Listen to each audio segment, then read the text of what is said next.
जैसा कर्म करोगे वैसा ही फल प्राप्त होगा। ये कहावत हम सब ने बहुत बार अपने जीवन में सुनी होगी, लेकिन क्या सच में आप दिल से मानते हैं कि अच्छे कर्मों का फल अच्छा ही होता है? अंदर से कोई स्पष्ट उत्तर नहीं आ रहा होगा, क्योंकि हम अपने आसपास ऐसे बहुत से लोगों को देखते हैं जो जीवन भर अच्छे कर्म करते रहते हैं, लेकिन इसके बावजूद उन्हें अच्छे फल प्राप्त नहीं हो पाते। एक नौजवान कड़ी मेहनत करता है किसी परीक्षा में पास होने के लिए, लेकिन उस परीक्षा के परिणाम में उसे निराशा ही हाथ लगती है। तो इससे तो यही सिद्ध होता है कि जिन महापुरुषों ने ऐसा कहा है कि अच्छे कर्मों का फल अच्छा ही होता है, या तो वो महापुरुष गलत थे या फिर हम कर्मों का लेखा जोखा समझ ही नहीं पाते। पुराने समय की बात है, किसी गांव में श्यामू और राधे श्याम नाम के दो भाई रहते थे। पूरा गांव जानता था कि वो कहने को भाई थे, लेकिन भाई जैसा प्रेम उन दोनों में नहीं था। श्यामू बड़ा था राधे श्याम से, वो बहुत तेज और चालाक भी था। उसने राधे श्याम के हिस्से में आने वाली खेत बाड़ी की जमीन भी खुद हड़प ली थी। इसलिए राधे श्याम के परिवार को बड़े ही कष्ट के दिन झेलने पड़ रहे थे। राधे श्याम की पत्नी अक्सर बीमार रहा करती थी, उसके पास उसके इलाज तक के पैसे नहीं थे। लेकिन अपने भाई के विपरीत राधे श्याम बड़े ही शीतल स्वभाव का इंसान था। वो कभी किसी के साथ बुरा नहीं करता था, लेकिन उसके मन में अक्सर ये सवाल उठा करता था कि मैं किसी का बुरा नहीं करता, किसी के बारे में बुरा सोचता तक नहीं हूँ, तो मेरे साथ ऐसा क्यों होता है? क्यों मेरी पत्नी हमेशा बीमार रहती है? क्यों मेरे पास इतने भी धन नहीं है कि मैं अपना जीवन अच्छे से चला सकूं? क्यों मुझे मेरे कर्मों का फल नहीं मिलता है? और मेरा भाई इतना धूर्त है, इतना चालाक है, और वो हमेशा मजे में रहता है, उसे तो कोई परेशानी नहीं है। वो सोचने लगा कि शायद बुरे कर्मों का फल अच्छा मिलता है और अच्छे कर्मों का फल अच्छा नहीं मिलता। और धीरे धीरे ये संदेह उसके मन में घर करने लग गया। उसी गांव से कुछ दूर एक सन्यासी अपनी कुटिया बनाकर रहा करते थे। जब भी वो सन्यासी गांव में भिक्षा मांगने के लिए आता तो सबसे एक ही बात कहता कि जो तूने किया वो तेरे हिस्से, और जो मैंने किया वो मेरे हिस्से। राधे श्याम इस बात का अर्थ कभी समझ नहीं पाया। एक दिन जब वो गहरे चिंते में डूबा हुआ था तो उसके कानों में यही शब्द पड़े कि जो तूने किया वो तेरे हिस्से, और जो मैंने किया वो मेरे हिस्से। जैसे ही ये शब्द राधे श्याम के कानों में पड़े, वो गुस्से से तिलमिला उठा। उसने गुस्से में उस सन्यासी से कहा कि महात्मा, आप हमेशा एक ही बात का रट लगाते रहते हैं जिसका कोई मतलब नहीं है। अगर आपकी बात सत्य होती तो मैं जीवन में अच्छे कर्म करते आया हूँ, तो मेरे हिस्से में तो अच्छे ही कर्म होने चाहिए थे, अच्छा ही फल प्राप्त होना चाहिए था, लेकिन कुछ भी अच्छा फल प्राप्त नहीं हुआ। मेरी पत्नी हमेशा बीमार रहती है, खाने तक के पैसे नहीं होते हमारे पास। सन्यासी ने बड़े ही शांत स्वर में कहा कि ऐसा प्रतीत होता है भंते कि परिस्थितियों से तुम हार मान चुके हो। कठिन परिस्थितियों ने तुम्हारी सोच पर गहरा असर डाला है। बुरे समय ने तुम्हारी सोच भी बदल कर रख दी है। तुम एक काम करना, आज संध्या के समय कुछ फल लेकर मेरे आश्रम में आना, फिर मैं तुम्हारे सारे सवालों का जवाब दूंगा। और ये कहकर वो सन्यासी अपना भिक्षा पात्र लेकर अगले घर की तरफ निकल जाता है। संध्या समय राधे श्याम ने कुछ फल खरीदे और गांव के दूर उस सन्यासी के कुटिया की तरफ निकल पड़ा।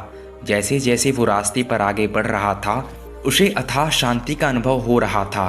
क्योंकि रास्ता गांव से दूर था, इसलिए उसमें कोई हलचल नहीं थी।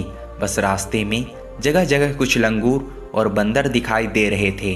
राधे श्याम के मन में आया कि वो कुछ फल इन बंदरों और उन लंगूरों को खिला दे, लेकिन फिर उसने सोचा कि अगर मैं फल लेकर सन्यासी के पास नहीं गया तो मेरे सवालों के जवाब मुझे नहीं मिलेंगे। इसलिए बंदरों से वो फल बचाता हुआ उस सन्यासी की कुटिया तक पहुंचा। जैसे ही राधे श्याम उस कुटिया में पहुंचा, वैसे ही सन्यासी बोल पड़ा, अगर मन में था तो ये फल खिला क्यों नहीं दिया बंदरों को? ये सुनकर राधे श्याम आश्चर्यचकित रह गया। सन्यासी को कैसे पता चला कि उसके मन में बंदरों को फल खिलाने की इच्छा उठी थी? उसने पूछा कि महात्मन, आपको कैसे पता कि मैं बंदरों को फल खिलाना चाहता था?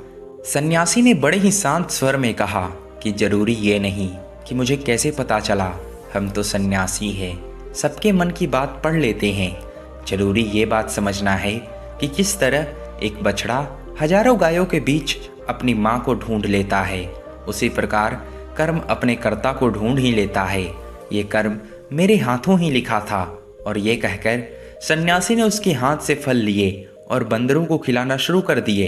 राधे श्याम इस बात का मतलब समझ नहीं पाया, इसलिए उसने उस सन्यासी से सवाल किया कि महात्मन, मैं आपकी बात का आशय समझ नहीं पाया, कृपया करके मुझ अज्ञानी को इसका मतलब समझाने की अनुकंपा करे। सन्यासी ने बड़े शांत स्वर से कहना शुरू किया कि भंते, मनुष्य को हमेशा यही लगता है कि वही करने वाला है, वही करता है और वही कर्म करेगा।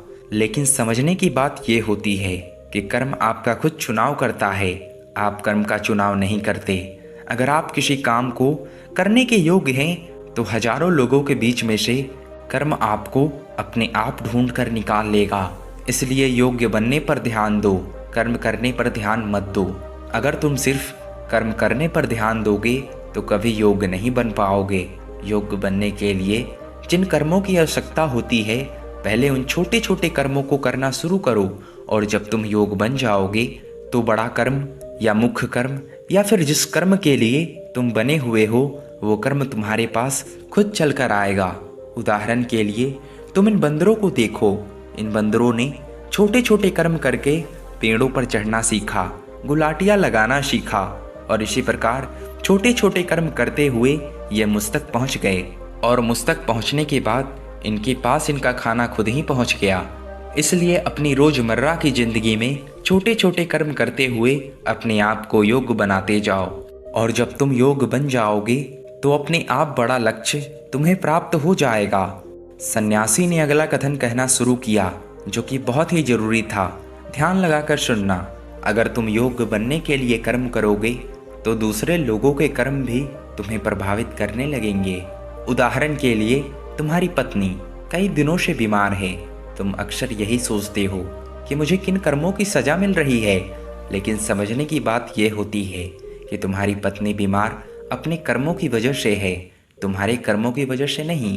तुम्हारे कर्म तो अच्छे हैं, लेकिन क्या पता तुम्हारी पत्नी के कर्म अतीत में अच्छे ना रहे हो, जिसकी वजह से वो बीमार हो गई हो, और तुम्हारी पत्नी के कर्मों की वजह से तुम्हें भी दुख झेलना पड़ रहा है।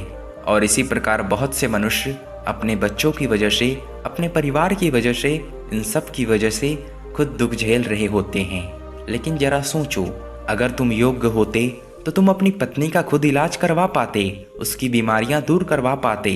और क्या पता अगर तुम योग्य होते तो तुम्हारा किसी दूसरी स्त्री के साथ विवाह हुआ होता जो स्वस्थ होती, लेकिन तुम योग्य नहीं थे, इसलिए तुम अपनी पत्नी की वजह से खुद दुख झेल रहे हो। अगर तुम योग्य बन जाओगे तो दूसरे लोगों के कर्म तुम्हें प्रभावित नहीं कर पाएंगे।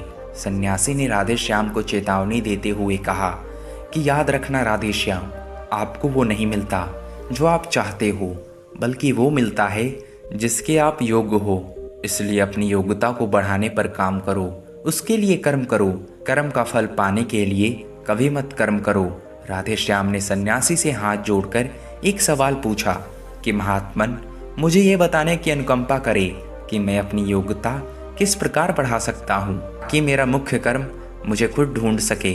सन्यासी ने बड़े ही शांत स्वर में कहना शुरू किया कि भंते, इसके लिए बड़े ही सरल उपाय होते हैं। सबसे पहला उपाय है कर्म करके बोलते जाओ कि तुम जो भी कर्म कर रहे हो अपने योग्य बनने के लिए कर रहे हो।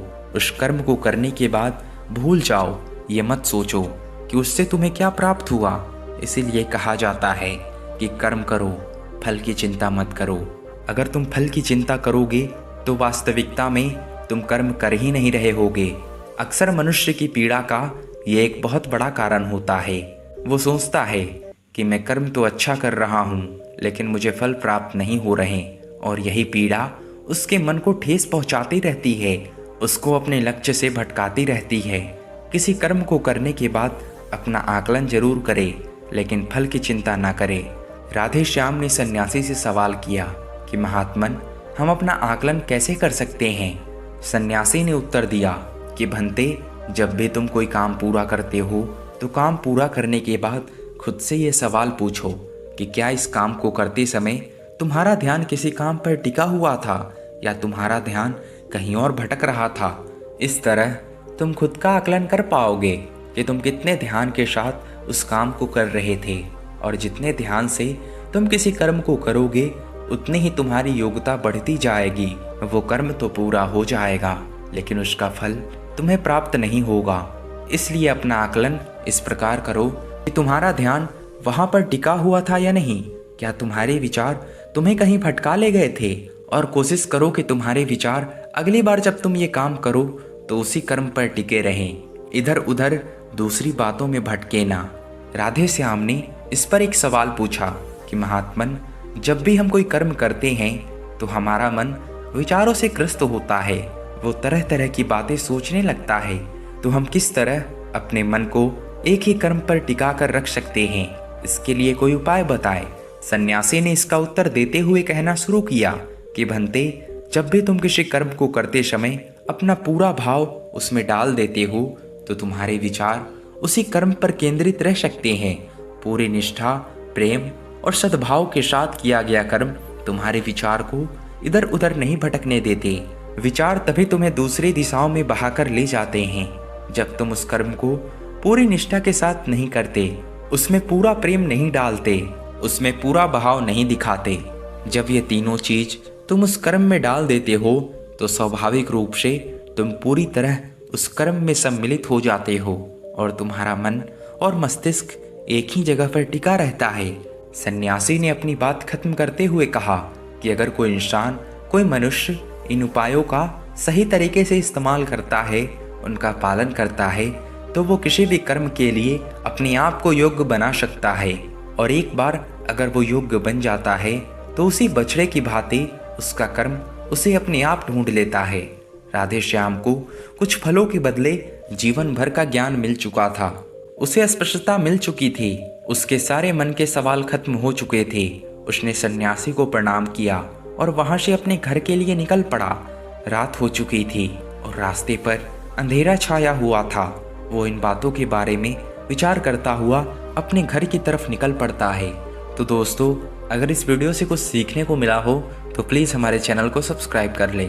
मिलते हैं नेक्स्ट वीडियो में, तब तक के लिए धन्यवाद।